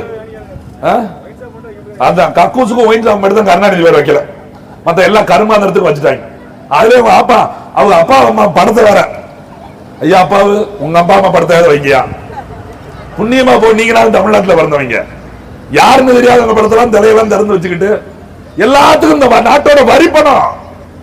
இங்க இருக்க ஒரு சில பேர் கூட தோணும், என்னையா அடுத்த மக்களுக்கு இடம் வாங்குறது கவர்மெண்ட் பணத்தை ஏன் கொடுக்கணும்னு கேட்பாங்க. நீங்க ஆதிராவிட நலத்துறை யாரோடது? அரசாங்கத்தோடது. அந்த பணம் அந்த ஃபண்ட் அரசோடது. அதே போல எம்எல்ஏ நிதி அரசோடது, ஒன்றிய கவுன்சில் நிதி அரசோடது, மாவட்ட கவுன்சில் நிதி அரசோடது. இதுல ஏதாவது ஒண்ண வச்சு அந்த 5 சென்ட் இடத்தை வாங்கலாம். இல்ல ஒரு 2 சென்ட் இடத்தை வாங்கி அந்த பாதையை கொடுக்கலாம். இப்படி கேட்கும்போது ஒரு சிலர் தோணும், கவர்மெண்ட் பணத்தை போட்டு எதுக்கா வாங்கணும் அப்படின்னு. கருணாநிதி பேனா எழுதாத பேனாவுக்கு 81 கோடியை கொடுக்கணும்னு சொன்னாங்களே, எவன் விட்டு அப்பம் பணம்? கவர்மெண்ட் பணம் தானே. அது யார் பணம்? யாராவது கேள்வி கேட்டாங்களா? 300 கோடி போட்டு நூலகம் கட்ட போறோம் அப்படின்னாங்களே, யார் விட்டு அப்பம் பணம்? திறக்கிறதுக்கெல்லாம் கருணாநிதி பேர் வைக்கிறீங்களே, யாரோட வரி பணம்? அரசாங்கத்தோட பணம் தானே. நீங்களும் நானே மாதிரியான மக்கள் செலுத்திய வரி பணம் தானே. அவ்வளவு கோடி கோடியா குமிக்கிற போது ஒரு 4 சென்ட் இடம் அதிகபட்சம் அவர் கவுன்சிலர் சொன்னாரா 7 லட்சம் சென்ட்டுக்கு சொல்றாரு. அப்படி பார்த்தாலும் 25 லட்சம் தானே வருது. 25 லட்சம்னா ஒரு காசா? ஒரு பஞ்சாயத்து போர்டு 2 கிலோமீட்டர் ரோடு ஓட்ட முடிஞ்சு வச்சு நீங்க ரோடாவா போடுறாங்க. கட்டுற மாதிரியா இருக்கு. என்ன சிக்க தெரியுமா? ஒரு பையன் ஒரு வீடியோ எடுத்து போற ரோட்டை சுரண்டான் நகத்தை வச்சுக்கிட்டு. இப்படி சுரண்டி தண்ணியை தோண்டிட்டான். ரோட்டை தோண்டி மண்ணை தோண்டி தண்ணி வந்துருச்சு. அவனத்துக்கு உள்ள போட்டாங்க. இவ்வளவு தானே கனமா நீ நகம் வச்சிருக்க நாய உள்ள வாடா அப்படின்னு சொல்லி உள்ள. ஏன்னா நகம் வச்சு நான் முத்தமாடா அதான் வந்துச்சுடா, அதான் வந்து அறுத்து போட்டு நின்றா, எதுக்கு ரோட்டை தோன்ற அப்படின்னு கேட்கிறாங்க. நகத்தை தோன்ற அளவுக்கு ரோட்டு போட்ட நாய தூக்கி உள்ள போட்டுருக்கணும்ல. ஒரு கான்ட்ராக்டர் இருக்கான்ல, அதுக்கு ஒரு அவன் வந்து அது டெண்டர் விட்டான்ல, அவன் எங்கெல்லாம் கம்பி வாங்கினா, கல்லு வாங்கினா, ஜல்லி வாங்கினா, தார் ஊத்துறா எல்லாம் கணக்கு காட்டிருக்கான்ல. அவ்வளவு தரம் கிட்டத்தட்ட 15 வருஷத்துக்கு ரோடு சரியா இருக்கணும். ரூல்ஸ் சட்டம் சொல்லுது. 15 வருஷம் ரோடு இருக்குது. போட்டு முடிச்ச 3ஆம் மாசம் மழை பெஞ்சு அதே இடத்துல புலி. அடுத்து பேச்சு ஒர்க்கு தான். எங்க யோகி மாதிரி பேச்சு ஒர்க்கா பார்த்து விட்டு ஓட்டு போட்டு அந்த ரோடு எவ்வளவு தூரம் காசு அடிக்க முடியுமோ அடுத்து கணக்கில் தாங்கல. ஊர் கணக்குல பூ வாங்கியது 5000, புஷ்பம் வாங்கியது 5000, அடுத்து பாருங்க மாலை வாங்கியது 5000. இதுல வெள்ளை அடிக்க சுண்ணாம்பு வாங்குறது, வெள்ளை அடிச்ச சரி சுண்ணாம்பு வேண்டாம், ஊர் கணக்கு எழுது வாங்க. நம்ம ஊர்ல சாதாரண கணக்கு அது மாதிரி ரகரகமா எழுதி கடன் வாங்குறான். ஒரு 200 குடிமக்கள் இருக்கக்கூடிய வீடுகள் கொண்ட வீடு பாதைக்கு ஒரு 4 சென்ட் வாங்கி கொடுக்கல என்ன இருக்குது? ஒரு பெரிய சிக்கலே கிடையாது. பேரூராட்சி இந்த ஊராட்சி நினைச்சா, இந்த கவுன்சிலர் நினைச்சா, ஒன்றிய கவுன்சிலர், மாவட்ட கவுன்சிலர் இல்ல எங்க அண்ணன் சட்டமன்ற உறுப்பினர் நினைச்சா அடுத்த 5 நிமிஷத்துல முடியக்கூடிய வேலை. அப்ப எங்களை மறுபடியும் போராட்டத்தை நோக்கி தூண்டிவிடக் கூடாது என்பதுதான் கணவதியார ஊர் மக்களோட கோரிக்கை. நாங்க நாம் தமிழர் கட்சியுமே அதைத்தான் சொல்றோம். எங்களை திருப்பி போராட வைக்காதீங்க. ஒரு அடிப்படை தேவைகளை செய்து கொடுங்க. ஒரு நாளைக்கு ஒரு கற்பவதிக்கு ஒரு சிக்கல் வந்துருச்சு, அவசரமா வெளியேறி போகணும் போது 2 கிலோமீட்டர் சுத்த வேண்டிய நம்ம வந்தா அவங்க சிக்கல் என்ன ஆகும்? ஒரு படிக்க போற பிள்ளைய இதே பேசிக்கிட்டே இருக்கோம் வீட்டுல, பாதை இல்லன்னு பேசுறோம். ஒரு மன உளைச்சலுக்கு வந்துட்டாங்க, கல்வி என்ன ஆகும் யோசிச்சு பாருங்க. நாளைக்கு அந்த ஊர்ல பொண்ணு எடுக்க வருவானா? பாதை இல்லாத ஊர்ல பொண்ணே கொடுக்க மாட்டேன்றாங்க. சொந்தக்காரனே ஊருக்கு வர மாட்டேங்கானா? யோசிச்சு பாருங்க. இல்ல நடக்கும். வலி யாருக்கு தெரியும்? பாதிக்கப்பட்டவனுக்கு தான் வலி தெரியும். வேடிக்கை பார்க்கிறவனுக்கு வலி எப்படி இருக்குன்னே தெரியாது. பாதிக்கப்பட்டவனுக்கு மட்டும்தான் வலி தெரியும். அப்ப இந்த அரசாங்கம் அதை உணரணும். ஆனா இந்த அரசு உணருமா அப்படின்னா வாய்ப்பே இல்லை அப்படிங்கிறத எங்க கருத்து. எதையுமே நம்ம போராடிதான் பெற்றாகணும். அதுக்கு நீங்க தயாரா இருக்கணும். கண்டிப்பா எங்க பிள்ளைங்க உங்களோட நிற்பாங்க. கூடிய சீக்கிரமே இந்த பாதைக்கு ஒரு விடிவுகளை கொண்டு வந்து தருவோம், கட்டாயம் கொடுப்போம். அது ஆதிதிராவிட நலத்துறை பேசினாலும் சரி, இல்ல மதுரை உயர்நீதிமன்றத்தில் வழக்கு தொடுத்தாவது சரி, இந்த மக்களுக்கான இந்த பாதை விடு பிரச்சனைக்கு கட்டாயம் நாம் தமிழர் கட்சி ஒரு தீர்வை எட்டி தரும். ஏன்னா எங்களுக்கு நம்பிக்கை இருக்குது. ஏன்னு சொல்லுங்களேன், இந்த கூட்டம் எப்படி நடத்துறோம்? ஒரு அனுமதி வாங்கின ஒரு ஆர்ப்பாட்டம் தான். உண்மையிலே இந்த பொருள், இந்த பேசுகிற பொருள் இருக்கு பாருங்களேன், இந்த பொருள் வந்து பொய்யான பொருளா இருந்ததுன்னு வச்சுங்களேன், காவல்துறை அனுமதி கொடுக்குமா நமக்கு? இந்த பொருள்ல ஒரு உண்மை இருக்குது. இல்லவே இல்லைனாலும் நான் இந்த நாட்டின் குடிமக்கள் எனக்கு நடக்க பாதை வேணும்னு கேட்கறதுல ஒரு நியாயம் இருக்குது. நான் ஒண்ணு அவர் சொன்ன மாதிரி, தம்பி சொன்ன மாதிரி எங்களுக்கு வீடு கொடுன்னு போறாள்ல, எனக்கு இலவசமா அதை கொடு இதை கொடுன்னு போறாள்ல, இல்ல எங்க அப்பா இறந்து போயிட்டாரு, எங்க அம்மா இறந்து போயிட்டாங்க, எங்க அப்பா சாராயம் குடி செத்து போயிட்டாரு, எனக்கு நஷ்ட ஈடு கொடுலாம் கேட்டு போறாள்ல, அப்படி செத்து இருந்தாலும் கொடுத்துருப்பாங்க நினைக்கும் பாதை. கள்ளச்சாராயம் முடிஞ்ச 10 பேருக்குலாம் 10 லட்சம் ரூபாய் கொடுத்தாங்க. ஐயா அப்பா அதை கிட்ட விக்கிறீங்களா, ரேசன் தட்டி விடுங்க கிட்ட, 4 பேர் செத்துட்டாலும் பாதை வாங்கிட்டு போயிடும். அப்புறம் என்ன பண்ண? அப்படித்தானே ஆக வேண்டியிருக்கு. ஒரு திட்டுக்களை வச்சிருக்க, கட்ட நல்லா வச்சிருக்க, இந்த பாதைக்காக உயிர் நீத்த சண்முகம், குமார், முருகேசன் அப்படின்னு எழுதி வச்சிட வேண்டியதான். அப்புறம் என்ன பண்ண? கள்ளச்சாராயம் முடிச்சுட்டு சாயிரவனுக்கு 10 லட்சம் கொடுக்கிற இந்த அரசாங்கம் ஒரு பொதுமக்களோட பயன்பாட்டு பாதைக்கு 10 லட்சம் கொடுக்கல என்ன இருக்குது? ஒரு சாதாரண நிதி தானே. 1500 கோடிக்கு ஒரு திட்டம் போட தெரிஞ்சவங்களுக்கு ஒரு 25 லட்சத்தை ஒதுக்க முடியாதா? ஒண்ணும் கவர்மெண்ட் பணத்தெல்லாம் கொடுக்க வேண்டாம், நீங்க வாங்குற கமிஷன் கொடுத்தா போதும். அதான் அர்த்தம். 1500 கோடியில எப்படி கமிஷன் போயிருக்கும்? அதுல ரேசா அள்ளி கொடுக்க வேண்டாம், கிள்ளி கொடுங்க. எங்க ஒரு ரோடு போட்டா கூட அந்த ரோடு சரியா போட்டுக்கணும் ஒருத்தர் குத்தி பார்க்க வரான்ல, 10% கமிஷன். ஓவர்சீசர் 10% கமிஷன் வாங்குறாரு, இன்ஜினியர் 2% கமிஷன் வாங்குறான், இருக்கக்கூடிய அந்த கவுன்சிலர் எல்லாம் இருக்காங்களா 3% கமிஷன் வாங்குறாங்க. இந்த பேரூராட்சியோ பஞ்சாயத்து போர்டு தான் தலைவர்களுக்கு 5% போகுது. கிட்டத்தட்ட 38% கமிஷன்லயே போயிருது. அப்ப என்னது? 100 ரூபாய் கொடுக்க அரசாங்கம் கொடுத்தா 40 ரூபாய் தின்னுட்டு 60 ரூபாய் தான் போடுறாங்க. நம்ம 60 ரூபாய் எப்படி நல்ல ரோடு வரும்? இதுல கான்ட்ராக்டர் ஒருத்தர் இருக்காரு, இந்த 100 ரூபாய் போட்டு நிக்கிறவரு, அவர் வேற நக்கணும். அதெல்லாம் எடுத்தது போக, வலிச்சு எடுத்தது போகத்தான் நமக்கு ரோடா வந்து சேரும். இதுல உட்காந்துக்கிட்டு ரோட்ல மூஞ்சி எப்ப பாக்குறது, ரோட்ல எப்படி சோத்த போட்டு திங்கிறது நம்ம கனவு இருக்கோம். ரோட்ல காரி திப்பிட்டு தான் போனோம். உடனே பொது இடத்துல எச்சி துப்பாங்க. பொது இடம் மாதிரியா வச்சிருக்கீங்க? அப்படியே வெளிநாட்டுல போய் பாருங்க. நாங்க சிங்கப்பூரை போல மாத்திடுறோம், நாங்க சைனா போல மாத்திடுறோம். அப்படியும் அந்த நாடு போய் பேரெல்லாம் நீங்க சொல்லலாமா? அந்த நாட்டில் இருப்பது போல ஒரு சிறு பங்கு, கால் பங்கு இருக்குதா? நினைச்சு பாருங்க. நீங்க கேவலங்க. தைப்பொங்கலுக்கு இப்ப பாருங்க, நிறைய பேர் கூட கேக்குறாங்க, என்ன காசுல என்னங்க? எனக்கு அவமானமா இருக்குது. 135 ரூபாய் இல்லாமலாங்க நம்ம இருக்கோம். கேவலம் ஒரு புட்டி அரிசியும் ஒரு மண்டவலமோ, அதுல என்ன கிசுமிசு பழமோ, அதை வேற அடாடா மக்க வெக்கங்கட்டு மானங்கட்டு அவன் கொடுக்க அந்த முந்திரி பருப்பு வாங்கி நக்கிட்டு போகலனா நான் கரும்பு வேற அதுல வேற மொழியா வெட்டி தான் கொடுக்கணுமா? இதை எங்க ஊர்ல சண்டை போடுறாங்க. எல்லாத்தையும் நல்ல கரும்பு கொடுத்துட்டு ஈத்த கரும்பத்தான் என்கிட்ட வந்து கொடுப்பாங்க. செத்துற வேண்டாம் இருக்கு. அந்த கரும்பை வாங்கி திங்கன்னா நம்ம உயிரோடு இல்லாம இருந்துட்டு போறோம். வீட்டுக்கு பொங்கல் வச்சோங்க. நம்மள விவசாய குடிமக்கள், தமிழரோட பூர்வ தொழிலே விவசாயம். வீடுக்கு பொங்கல் வச்சு எல்லா வீட்டுக்கும் மாறி கொடுத்துருவாங்க. எப்பவுமே சொல்லுவோம்ல, நம்ம வீட்டு பண்டத்தை விட பக்கத்து வீட்டு பண்டத்தை நம்ம ஆளுகளுக்கு நிற்கும். நம்ம எங்க அம்மா பொங்கல் வச்சாலும் எங்க அத்தை எப்ப கொண்டு கொடுப்போம், எங்க மைனி எப்ப கொண்டு கொடுப்போம், நம்ம காத்துக்கிட்டே இருப்போம். அது மாதிரி பொங்கலை வச்சு மாத்தி கொடுத்து சாப்பிட்டுக்கிட்டு இருந்தோம். இப்ப பொங்கல் வைக்கிறதுக்கே பிச்சை எடுக்கிற நிலைமை ஆகி போச்சு. நாடு வளர்ச்சி அடைஞ்சிருச்சுங்க, நம்பிருங்க. நாடு டெவலப். எங்க மேல இருக்கவனும் அப்படித்தான் பேசுறான், கீழே இருக்கவனும் அப்படித்தான் பேசுறான். நிலைமை என்ன தெரியல. இந்தியாவிலேயே அதிக கடன் வாங்கிய மாநிலம் யாரு? நம்ம தமிழ்நாடு. பெருமையா சொல்லுங்க.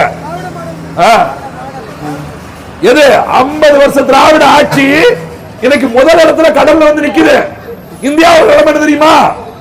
வறுமையில் வாடுகிற நாடுகள் பட்டியல முதல் இடம் இந்தியா தான் இருக்குது. நினைச்சு பாருங்க. அவரா பேசுறாரு, ஸ்டாலினும் கருணாநிதி பேசிட்டு இருக்காங்க உள்ள இருந்து. நீங்க நம்பிடாதீங்க. அதனால திடீர்னு அப்பாவை வாழ்கிறாரா என்னமும் பேச. ஆமா ஆமா ஆமா ஆமா போ, அவ்வளவுதான். கோவம் வந்தா கோட்டை அடியா, அடுத்த வந்தா ஆப்படி, இல்லன்னா அடுத்த வீட்டுக்காரர் போட்டு அடி, கேஸ் வாங்கிட்டு உள்ள போ, முடிஞ்சு போச்சு. அரசியல்வாதியை பத்தி பேசக்கூடாது. எது அரசியல் பேசக்கூடாது. நிறைய பேர் சொல்றாங்க, தம்பி எதுக்கு தேவையில்லாம அரசியல் பேசுறோம்? நீங்க சிந்திச்சு பாருங்க.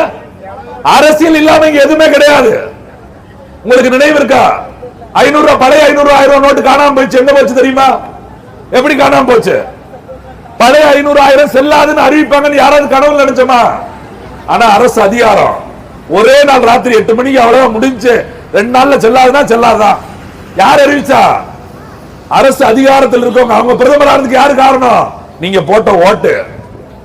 நாளைக்கே ஒன்னு இலவசம் அறிவிக்க முடியும், அதிகாரம். இல்ல இது இலவசம் ரத்து, அதிகாரம். எல்லாமே அரசு அதிகாரம் தான். அந்த அதிகாரத்தை கொடுக்கிற அதிகாரம் யார்கிட்ட இருக்குது? யார்கிட்ட இருக்குது? நம்ம கிட்ட தான் இருக்குது. அதைத்தான் 500 ரூபாய்க்கு வித்துக்கிட்டு இருக்கோம். அவ்வளவு பெரிய அதிகாரத்தை 500 ஓவாக்கு வித்துட்டு எல்லாத்தையும் அவன்கிட்ட போய் கேட்டுக்கிட்டே இருக்கும். அதை கொடுங்க, இதை கொடுங்க, இதை கொடுங்க, அதை கொடுங்கன்னு கேட்டுக்கிட்டே இருக்கும்.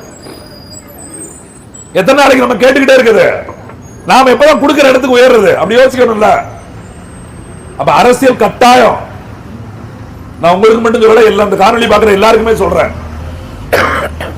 இன்னைக்கு உங்களுக்கு பிரச்சனை, நாளைக்கு இன்னொருத்தவங்களுக்கு பிரச்சனை. இந்த பிரச்சனை உங்களுக்கு சரியாயிடலாம், உங்க பிள்ளை காலத்துல வேற பிரச்சனை வரலாம். எல்லாத்துக்குமே தீர்வு அரசியல் விழிப்புணர்வு தான். உங்க ஓட்ட, உங்க அரசியலை உங்களுக்கு தேவையான ஒன்றுக்கு நீங்க எப்ப பயன்படுத்த தயாராகிறீங்களோ அப்பதான் உங்க அரசியல் உங்களை வெல்ல வைக்கும். இப்ப நாங்க பேசுறோம்ல, எங்களுக்கு எல்லாம் என்ன இருக்குது? எல்லாரும் எம்எல்ஏ ஆகணும், எம்பி ஆகணும், இங்க வந்து நிக்கிறோம்னு நினைக்கிறீங்க? நான் 15 வருஷமா இந்த அரசியல் இருக்கிறோம். 15 கேஸ் வாங்கினதான் மிச்சம். 15 வருஷம் அரசியல்ல இந்த ஆண்டோட தொடக்கம் இருக்கு பாருங்க. இந்த ஆண்டோட ஒரு தேர்தலுக்கு முன்னாடி பாத்தீங்கன்னா திடீர்னு எங்க வீட்டுல ஒரு நாள் காலையில 4 மணிக்கு எண்ணெய் ரைடுன்னு வந்துட்டாங்க. 79 காவல்துறை துப்பாக்கி வச்சுக்கிட்டு என் வீட்டை சுத்தி நிக்குது. நான் இருக்கிற ஒரு காலனி வீடு, அதை சுத்தி 4 மணிக்கு எங்க ஊர்ல எங்க அக்கா மாதிரி எழுந்து இந்த கோபம் படுறது ஜானிக்கனே எழுட்டு போயிட்டு இருப்பாளியா, என்ன இந்த பேர் வீட்டுல இப்படி நிக்கான்னு சொல்லி தெருவில் எல்லாம் ஒருத்தர் வரல வெளியில. 4 மணிக்கு என்னை வந்து எழுப்புறாங்க. நான் சும்மா பதறிட்டு பார்த்தா ஜாக்கெட் எல்லாம் போட்டு போலீஸ்காரன் வந்து நிக்கான். யாரோ புதுசா இங்க வந்து நிக்கான்னு பார்த்தா எண்ணெயில இருந்து வந்து நிக்கிறேன். எண்ணெயில வந்து ஏன்டா வந்து நிக்கிறீங்க? நான் ஸ்டுடியோ வச்சிருக்கேன். நான் எங்க அக்கா சொல்லிச்சு யாரோ தேடி வந்திருக்காங்க. 3 மணிக்கு 4 மணிக்கு நம்மள ஆல்பம் கொடுக்காம விட்டோமோ, போட்டோ ஆல்பத்தை பிடிக்க வந்துட்டாங்களோ, ஒருவேளை கட்சியில இருக்கு பத்திரிகை 4 மணிக்கு எந்த போய் கொடுக்க வந்தான் அப்படின்னு நினைச்சிட்டே பார்த்தா காவல்துறை வந்து நிக்குது. என்ன சொல்லுது? இந்த அரசியலில் இருப்பதனாலேயே நாங்க இந்த நாட்டை பிரிவினவாதியா இருக்கோம் அப்படின்னு சொல்லி எங்களை குற்றம் சாட்டி விசாரிக்க வந்துட்டாங்க.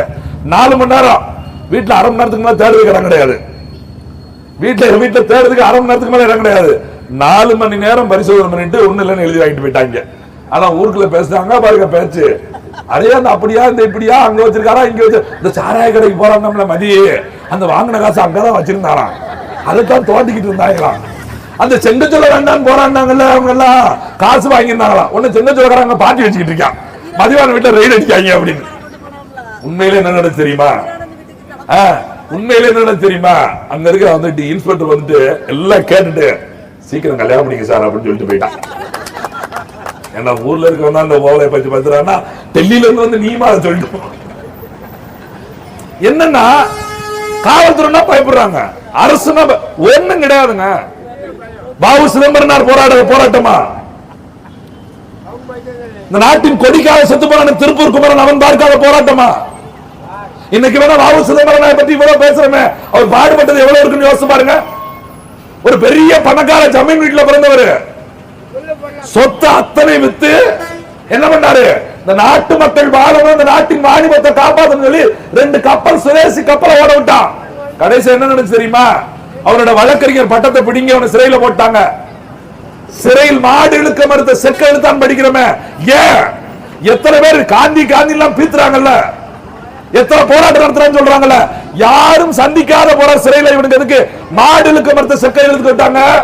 ஏன்னா அவர்தான் ஆங்கிலேயனை வெளியேற்றுவதற்கு என்ன வழின்னு கண்டுபிடிச்சு வாணிபத்தை முறை கையில பிடிக்கணும் சொல்லி சுதேசி கப்பலை ஓட்டி காட்டினாரு. கடைசியில வெளியில வந்து மன்னனை வித்து அதுக்கும் வழி இல்லாம செத்து போயிட்டாரு. இத படிச்சு எழுதுறதுக்கு எனக்கு 5 மார்க் 12ஆப்ல. எங்க அம்மா தான் கேட்டாங்க, என்னது நமக்கு தேவையாடா அப்படின்னாங்க. படிக்கும் போது இப்படியே படிப்போம், வாவுசி அவர்கள் ஒழுங்கா படிக்கும் உதவி அப்படின்னு சொல்லிக்கிட்டே இருப்பாங்க. அதை படிக்க சொல்லும் போது இனிச்சுல வாவுசி ஏதோ ஒரு அப்பனுக்கு ஆத்தாளுக்கு மறந்தவங்க தானே. அந்த வாவுசி இவ்வளவு கஷ்டப்பட்டு சிரமப்படும் போதெல்லாம் அந்த விடுதலை பெற்றிருக்க நாம அடுத்த தலைமுறைக்காக நம்ம போராடக்கூடாது, போராடணும், யாரு விட்டு மகனாவது போராடட்டும் அப்படின்னு நினைக்கிற பாருங்க, அங்கதான் தோத்து போயிடுறோம். நமக்கான விடுதலைய நாம் தான் பெறணும். கணபதியாபுரம் மக்களினோட பாதை பிரச்சனை யார் தீர்க்கணும்? கணபதியாபுரம் மக்கள் தான் தீர்த்துக்கணும். இவங்க வருவாங்க அவங்க வருவாங்க அப்படிலாம் காத்திருக்க கூடாது, வர வைக்கணும். எப்படி?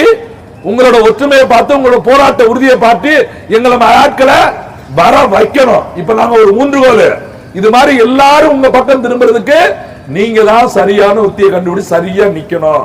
உங்க ஒற்றுமை தான் இந்த அரசாங்கத்துக்கு ஒரு மணி அடிச்சது மாதிரி போய் நிக்கும். நீங்க எதுக்கு தயாராகுங்க. கட்டாயம் இங்க இருக்கிற சட்டமன்ற உறுப்பினர்கள், இந்த வருவாய்த்துறையில் இருக்கவங்க, வட்டாட்சியர்கள் நாங்க ஒரு வேண்டுகோள் விடுக்கிறோம். நாங்க கொடுத்த மனுவை பரிசீலிச்சு முறையா நடவடிக்கை எடுங்க. இல்ல நீதிமன்றம் போகிற அளவுக்கு எங்களை தள்ளிவிட வேண்டாம். ஏன்னா ஒரு நாட்டில் வாழக்கூடிய குடிமக்களுக்கு பாதை இல்லைன்னு சொல்வதற்கு யாருக்குமே உரிமை கிடையாது. இப்படிதான் வரணும், அப்படிதான் பயன்படுத்தணும் அப்படிலாம் ஒண்ணுமே கிடையாது. சாதாரண புறம்போக்கு 5 வருஷம் காத்து கிடந்தவனே ஏன் இருக்கான் கேட்ட நான் தான் காத்திருந்தேன். முள்ளெல்லாம் வெட்டி செதுக்கி வச்சிருந்தேன் அப்படின்னு சொல்லிட்டு இருக்காங்க. அப்புறம் பாதை போட்டு 40 வருஷமா பயன்படுத்துற பாதை இல்லைன்னா சொல்ல முடியாது. அப்ப இந்த அரசு நிர்வாகங்கள் அதற்கு சரியான நடவடிக்கை எடுங்க. கட்டாய நாம் தமிழர் கட்சி உங்களோடு குரல் கொடுக்கும். நாங்க வெறும் இது சும்மா பேச்சுக்கு சொல்றோன்னே மறுபடியும் நினைக்காதீங்க. நாம் தமிழர் கட்சி நாங்க வெல்லனாலும் ஒவ்வொருத்தரும் எங்க பகுதியில் எங்களால முடிய எதையெல்லாம் மக்களுக்கு சாதித்து கொடுக்க முடியுமோ அதை செஞ்சுக்கிட்டே தான் இருக்கோம். எங்களோட அளவுக்கு என்ன அளவுக்கு போராட முடியுமோ அதை நாங்க போராடி அந்தந்த இடத்துல வெற்றி பெற்றுக் கொண்டே, வெறும் மேடையில மட்டும் வாய் பேசிட்டு போற கூட்டம் கிடையாது. கைதட்டுறதுக்காக எங்களை பார்க்கணுங்கிறதுக்காக பேசிட்டு போற கூட்டம் நாம் தமிழர் கூட்டம் கிடையாது. அதனாலதான் 4 தேர்தலில் போட்டிட்டு கொஞ்சம் கொஞ்சமா தொடங்கி இன்னைக்கு 8% வாக்குகளை பெற்று அங்கீகரிக்கப்பட்ட ஒரு மாநில கட்சியா நாம் தமிழர் கட்சி வந்திருக்குன்னா எங்களோட நம்பிக்கை தான். நாங்க பார்த்த வேலை தான். எந்த கட்சியோடும் கூட்டணி வைக்காம இன்னைக்கு ஒரு கட்சி அங்கீகரிக்கப்பட்ட கட்சியா மாறி இருக்குன்னா அது தமிழ்நாட்டில் ஒரே கட்சி தான். தமிழ்நாட்டில் மட்டும் இந்தியாவிலே ஒரு கட்சி, அது நாம் தமிழர் மட்டும்தான். இப்ப கூட எங்க அண்ணன் கேட்டாங்க முந்தா நாள் கூட, ஏன் கூட்டணி வைக்க மாட்டீங்க? 2 எம்எல்ஏ 2 எம்பி வந்தாங்க மரியாதை. 2 எம்எல்ஏ 2 எம்பி இப்படி அப்பா மாதிரி இருந்து என்ன மரியாதை? 234 எம்எல்ஏ இருந்து அப்பாவால ஒன்னும் புடுங்க முடியல, ஒன்னும் தாளிக்க முடியல. வெறும் 2 எம்எல்ஏ வச்சுட்டு நாம் தமிழர் சீமான் என்ன பண்ணிட முடியும் சொல்லுங்க பாப்போம். இப்ப கம்யூனிஸ்ட் ஒரு கட்சி இருக்குல்ல, கம்யூனிஸ்ட் கேள்விப்பட்டிருக்கீங்களா? அது ஒரு காலத்துல கம்யூனிஸ்ட், இப்ப கருணாநிதிஸ்ட். ஏன் சொல்லுங்க? கூட்டணி வச்சு வச்சு உண்மையிலே இந்த போராட்டத்தில் எடுத்துக்க வேண்டியது கம்யூனிஸ்ட். அவங்க தான் ஒடுக்கப்பட்ட மக்களுக்கு எங்கெல்லாம் பிரச்சனை தேடி தேடி வருவாங்க. இப்ப கம்யூனிஸ்ட் கட்சி போய் செத்தே போச்சு. ஏன்? கருணாநிதி கூட்டணியில் இருந்திருந்து அவங்க 4 எம்எல்ஏ உட்காந்துக்கிட்டு இருக்காங்க. ஐயா அப்படின்னா அதான் தூக்கி போட்டாச்சுல உட்காரு, அவ்வளவுதான் முடிஞ்சு போயிடும். அப்ப எங்கேயுமே எடுத்து பேச முடியல. கூட்டணி வச்சு 2 எம்எல்ஏ 2 எம்பி என்ன பிரயோஜனம்? நாம் தமிழர் வளர்ந்துரும், மக்களுக்கு ஏதாவது பிரயோஜனம் இருக்கான்னா கிடையாது. நான் மறுபடியும் சொல்றேன், நாம் தமிழர் வளரணும் என்பதுக்காக அரசியல் பண்றவங்க இல்ல. நாம் தமிழர் வளர்ச்சியில நாட்டு மக்களோட வளர்ச்சி இருக்கணும் அப்படிங்கிறதுக்காக தான் நாம் தமிழர் என்கிற கட்சியை எங்க அண்ணன் சீமான் படிப்படியாக ஒவ்வொரு தேர்தலையும் கட்டி கொண்டு வந்துகிட்டே இருக்கிறாங்க. கட்டாயம் மக்களோட மக்களா இருப்போம்.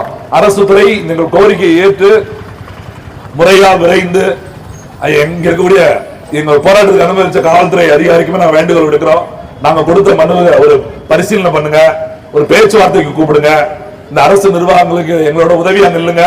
கட்டாயம் ஒரு சீக்கிரமா நீங்களே ஒரு தீர்வை கொடுத்து ஒரு பகுதி மக்களை இப்படி போராட தூண்டாதீங்க. இந்த பாருங்க, இன்னைக்கு காவல் கிணறு மற்ற மக்கள் எல்லாம் சரியா நிக்கிறாங்க, அவங்க எல்லாம் சந்தோஷமா போய்கிட்டே இருக்காங்க. நாங்க மட்டும் ரோட்ல வந்து நிக்க வேண்டிய அவசியம் என்ன? ஏன் வந்து இதே எல்லாருக்குமான பாதை எங்களுக்கு நடந்துச்சுன்னா இப்படி வந்து இருக்க வேண்டிய அவசியமே இல்ல. இப்படி நடு ரோட்ல வந்து புலம்ப வேண்டிய, பிச்சை எடுக்கிற மாதிரி கேட்க வேண்டிய அவசியமே இல்ல. ஒரு விடுதலை, ஒரு உரிமையை கூட பாருங்களேன், கொடுங்களேன், எங்க பாதையை கொடுங்களேன், எங்களுக்கு பாதை கொடுங்களேன். பிச்சை கேட்கிற இடத்துக்கு கொண்டு நிப்பாட்டுறாங்க பாத்தீங்களா? அப்பதான் கடுப்பாகுது. ஏன் உரிமை நான் எதுக்கு பிச்சையா கேட்கணும்? ஏன் உரிமை நான் துணிஞ்சு எடுக்கணும் அப்படின்னு வரும்போது சிக்கலே ஆரம்பிக்க. இந்த அரசாங்கத்தோடு போராட வேண்டிய, எதிர்த்து நிற்க வேண்டிய ஒரு சூழல் வருகிறது. இந்த அரசாங்கத்தை எதிர்ப்பது என்பது எங்கள் நோக்கம் கிடையாது. ஆனா எங்கள் உரிமை கிடைக்கவில்லைன்னா என் மூச்சு காட்ட நான் தான் சுவாசிக்கணும். அது மாதிரி எனக்கான உரிமையை நான் தான் கேட்கணும், குரலை வசதி கேட்கணும்ல. கூட்டமா இருக்கும்போது ரொம்ப குரலை வசதி ஏன் பேசுறேன்னு கேட்கையா? சத்தமா பேசுறத கேட்க வேண்டியிருக்கு. அப்ப சத்தமா பேசுறீங்க, எனக்கான தேவையை சொல்றதுக்கே நான் சத்தமா பேச வேண்டியிருக்குது. இதுவே பெரிய அரசியல். இப்படி ஒவ்வொரு முறையும் குரல் எழுப்பி சத்தம் போட்டு தான் வரணும்னா அப்ப எதுக்கு ஜனநாயக நாடு? பிறகு நீங்க தேர்தல் நடத்தணும். ஒரு ஊராட்சி நிர்வாகம், உள்ளாட்சி நிர்வாகம், அதுபோல சட்டமன்ற உறுப்பினர், மாமன்ற உறுப்பினர், பேரவைப்பு, இங்க இருக்க பாராளுமன்றம், எத்தனை கட்டமைப்பு! இவ்வளவு கட்டமைப்பு எதுக்கு? மக்களை நல்ல முறையில் வாழ வைப்பதற்கு. இவ்வளவு பேர் இருந்து ஒரு பாதை சாதாரண ஒரு 20 லட்சம் ரூபாய் காசுங்க, ஒரு 4 சென்ட், இன்னும் சொல்ல போனா 3 அடி எல்லாம் எடுத்து பார்த்தா 1.5 சென்ட் கூட வராது. அந்த முக்கோணத்தை ஒரு எல் சைஸ்க்கு எடுத்தோம்னா ஒரு 1.5 சென்ட் கூட வராது. அந்த ஒரு வீடு பார்த்தேன், ஒருத்தங்க வந்து கழிவறை கட்டி வச்சிருக்காங்க, எப்ப வேணாலும் எடுத்துக்கலாம் தம்பி அப்படின்னு சொல்றாங்க. உண்மையில அவங்களுக்கு, எனக்கு அவங்க பேர் தெரியல, இந்த இடத்துல நம்ம அவங்களுக்கு ஒரு பாராட்டுகளை கைதட்டி தெரிவிக்கணும். கட்டாயம் பாராட்டுகளை தெரிவிச்சிடணும். ஏன்னா இந்த எல் சைஸ்ல இருக்கக்கூடிய அந்த 3 அடி மட்டும் கிடைச்சிருச்சுன்னா அந்த வீட்டுக்காரங்க எப்பனாலும் எடுக்க தயாரிட்டாங்க. அந்த மனநிலைக்கு இந்த அரசு அதிகாரிகளும் வரணும். ஒரு வீட்டுல குடியிருக்கிற அவங்களே எங்க இடத்த விட்டு கொடுத்துற அப்படின்னு சொல்றாங்கல்ல, அதை பயன்படுத்தலாம் எடுத்துட்டு போட்டு சொல்றாங்கல்ல, அது மாதிரி ஒரு 1.5 சென்ட் இதுல ஒரு பெரிய விஷயமே கிடையாது. 1.5 சென்ட் இடமெல்லாம் ஒரு பெரிய விஷயமே கிடையாது. அது எங்க ஐயா அப்பா மாதிரி ஆளுகளுக்கு இது ஒரு காரியமே கிடையாது. ஒரு சட்டமன்றத்தில் சபாநாயகர் அளவுக்கு உயர்ந்திருக்கிற அப்பா அவர்கள் மக்கள் மனசுல உயர்ந்து நிக்கணும். கனோதியாபுரம் மக்கள் மனசுல உயர்ந்து நிக்கணும் அப்படின்னா விரைந்து இதன் மீது நடவடிக்கை எடுத்து இந்த செய்தி ஒருவேளை காவல்துறை மூலமாகவோ இல்ல இங்க இருந்து குறிப்பெடுத்துக் கொண்டிருக்கிற உளவுத்துறையில் இருக்கக்கூடிய அதிகாரிகள் ஐயா கூட குறைய பேசிட்டான்னு சொல்லி எப்படி கரெக்டா சொல்லி கொடுக்கணும் அது மாதிரி கூட கோரிக்கை வச்சோம்னு சொல்லிருங்க. ஐயாட்ட கோரிக்கை வச்சிருக்காங்க, ஐயாவுக்கு போஸ்ட் அடிப்பாங்க, ஐயா சிரிச்ச மாதிரியே படம் போடுவாங்க, ஐயா வாழ்த்துன்னு சொல்லியிருக்காங்க, அதெல்லாம் சொல்லுங்க. வர்ற பொங்கல் அப்பாவு பொங்கலா கூட இருக்கலாம், அதுக்காக ஒரு வழி ஏற்படுத்தி கொடுங்க. கலைஞர் பொங்கல் வந்துருச்சு, ஜெயலலிதா பொங்கல் வந்துருச்சு, இலவச பொங்கல் வந்துருச்சு, ரேஷன் கடை பொங்கல் வந்துருச்சு, ஒரு அப்பாவு பொங்கல் வந்துட்டு போட்டுமே. இந்த பொங்கல் நல்ல விதமா கொண்டாடுறதுக்கு பாதை ஏற்படுத்தி கொடுத்தீங்கன்னா அப்படி பொங்கல் இல்ல உங்களுக்கே பொங்கல் வைக்கிற மாதிரி வச்சிடாதீங்க. அதனால கொஞ்சம் யோசிச்சு பொங்கல் யாருக்கு வைப்பது நீங்க தான் முடிவு செய்யணும். மக்கள் ஏதோ வந்தாங்க போனாங்க அப்படின்னு நினைக்காதீங்க. மறுபடியும் சொல்றேன், நாம் தமிழர் கட்சி பேசுவதற்குமான மட்டும் கட்சி அல்ல. கட்டாயம் ஒரு இடத்துல கால் வச்சிட்டோம்னா வெற்றி பெறுகிறவரை அந்த இடத்துல இருந்து ஓய மாட்டோம். அதனால இந்த எங்களை ரொம்ப தூரம் போராட விடாம உங்களோட பேரை காப்பாத்துகிற வழியில விரைந்து இறங்குங்க. இல்ல நாம் தமிழர் கட்சி கட்டாயம் உங்களோட நிற்கும். இந்த கனவுதியாரம் ஒரு மக்களுக்கு சொல்லிக்கிறேன், கட்டாயம் எங்க பிள்ளைங்க உங்களோட இருப்போம். நீங்க ஓட்டு போடுறீங்க போடல அதெல்லாம் ரெண்டாவது பட்சம். தேர்தலை மட்டும் முன் வச்சு வேலை பார்க்க நினைச்சுன்னா தேர்தல் அப்பதான் உங்களை பார்க்க வந்திருப்போம், அடுத்த தேர்தலுக்கு வந்திருப்போம். தேர்தல் முடிஞ்ச நாளே மாத்திரம் தோத்த 2 வேட்பாளர்கள் கூட்டு வந்து உட்கார்ற கட்சி யாராவது இருப்பாங்க பாத்திருக்கீங்களா? ஜெயிச்சவங்க வந்து எட்டி பார்க்கல, ஆனா தோத்தவங்க வந்து எட்டி பார்க்கறாங்க. அதனால கட்டாயம் நம்பிக்கையோடு நில்லுங்க, பிள்ளைகளோடு நில்லுங்க. கட்டாயம் உங்களுக்கான பாதையை மீட்டு கொடுப்பாங்க. நன்றி, வணக்கம். நாம் தமிழர்.